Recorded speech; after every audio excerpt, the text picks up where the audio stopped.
Bueno, comienzo mi ponencia sobre las normas comunitarias de Facebook, que tiene por título una cita cogida de las propias normas, vídeos que muestren actos de tortura infligidos a una o más personas. Es bien sabido que las normas comunitarias son necesarias en Internet.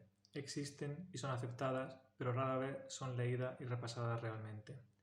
Cuando se analizan detenidamente las normas comunitarias de una empresa tan importante y poderosa en Internet como lo es Facebook, y se lee detenidamente aquello que consideran como contenido inaceptable, se puede aprender mucho de cómo somos, de cómo es realmente Internet, de lo que realmente implica el tráfico de información en la red y de los límites de la libertad de expresión y de la sensibilidad moral aceptable.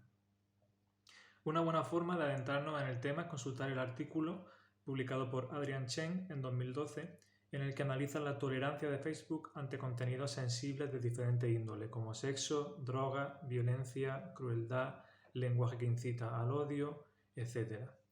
Los resultados son verdaderamente asombrosos, por mucho que estemos acostumbrados, por desgracia. Por ejemplo, una fotografía de una madre amamantando a su hija, un pezón femenino o una persona inconsciente o borracha o dormida con cosas, lo ponen entre comillas, dibujadas por toda la cara, son considerados contenidos inapropiados por su carácter explícitamente sexual. Las fotografías de drogas, igualmente, están completamente prohibidas, a no ser que se trate de marihuana o de cualquier otra droga presentada en un contexto académico, científico o médico. Pero, sin embargo, con respecto al contenido violento o explícito, cuerpos ensangrentados, heridas profundas y demás tipos de contenidos están permitidos siempre y cuando no se muestren los órganos internos en exceso. Lo ponen así literalmente, como si lo mejor fuese quedarse en la superficie y no profundizar en lo pornográfico, que solo puedan acusarnos de erotismo, de ser unos boyeros, como mucho, de pornografía light. En la página principal de las normas comunitarias de Facebook aclaran, y cito textualmente: nuestras normas comunitarias siempre apuntaron a crear un espacio donde las personas se expresen y den a conocer su opinión, y esta máxima no cambiará. Es de agradecer el énfasis que hace Facebook en la libertad de expresión, pero resulta confusa la forma en la que catalogan una imagen como sexualmente inapropiada, mientras que también sorprende la asombrosa tolerancia que mantienen con la violencia gráfica. Dentro del apartado Contenido inaceptable se encuentra un subapartado titulado Violencia y contenido gráfico, en el que se establecen tres categorizaciones: aquello que no se puede publicar, lo que se publica como contenido para mayores de 18 años y lo que se publica como una etiqueta que advierte que tiene contenido explícito. En la primera categoría advierten que no se pueden publicar ni fotos ni vídeos de personas muriendo, heridas o fallecidas con contenido de desmembramiento, cuerpos carbonizados, degollaciones o cuerpos con los órganos internos visibles, siempre y cuando no sea un contenido de carácter médico o científico. Sin embargo, la confusión aparece cuando en el contenido que sí se puede publicar para mayores de 18 años incluyen fotos de personas heridas o fallecidas que muestren desmembramiento, órganos internos visibles o cuerpos en descomposición, personas carbonizadas o quemándose, víctimas de canibalismo y degollación.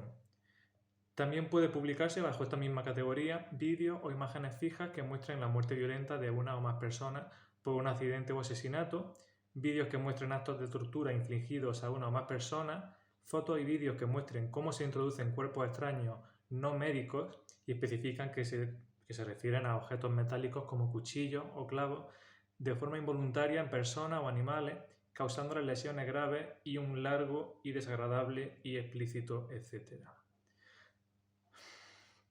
Entonces, ¿cuál es el problema? Que no se está teniendo en cuenta el gran dilema moral que este tipo de contenidos permitidos implican. Es cierto que con su política de contenido, Facebook promueve la libertad de expresión, aunque es la expresión violenta, por supuesto, la sexual queda terminantemente prohibida.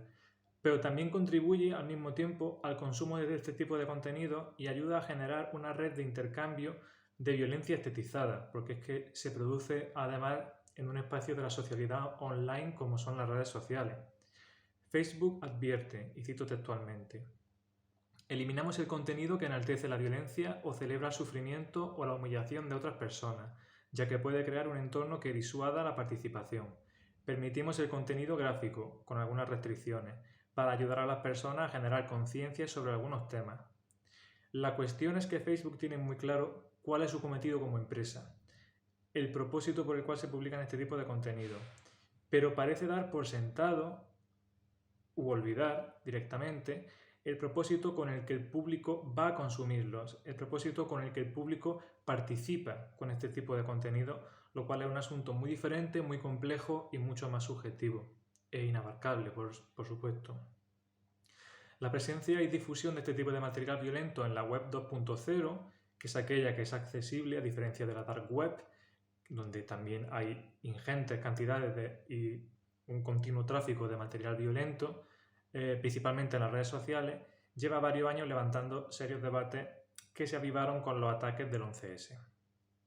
Tal y como explica Juan Martín Prada, para muchos es algo necesario este tipo de contenido violento y su exhibición para que podamos apreciar la horrible gravedad de lo que está sucediendo, mientras que para otros es un uso sensacionalista de imágenes extremas que trata de aprovecharse lucrativamente de su efecto de atracción, de la curiosidad morbosa que muchos sienten por este tipo de documentos visuales.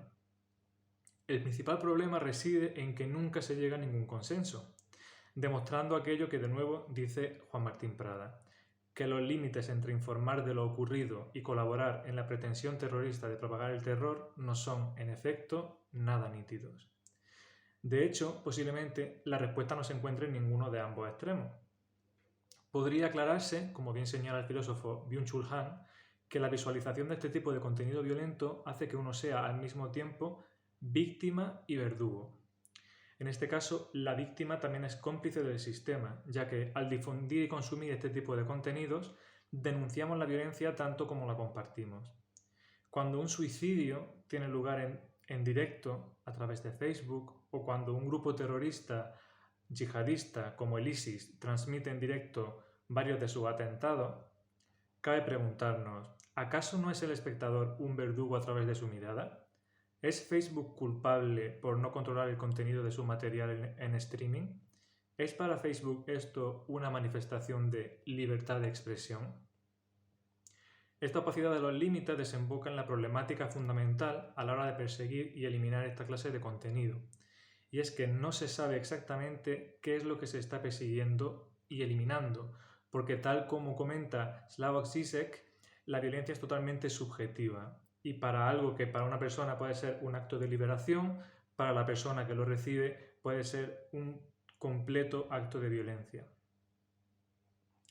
El historiador y filósofo Georges Didi Huberman nos advierte de que para criticar la violencia uno tiene que ser capaz de describirla, lo que implica que tiene que ser capaz de mirar. El caso es que los algoritmos ciegos persiguen y Facebook muestra algo que no son capaces, ninguno de los dos, siquiera de describir. Un enemigo que nunca han sido capaces de mirar fijamente a los ojos. No está muy claro contra quién se ofrece esta resistencia, dice Byung-Chul Han. Pero una cosa queda clara. Ya sea como víctimas o verdugos, es inevitable reconocer la sentencia del teórico aceleracionista Nick Land y admitir que, mediante estas dinámicas, el ciberespacio se torna una superlativa cámara de tortura.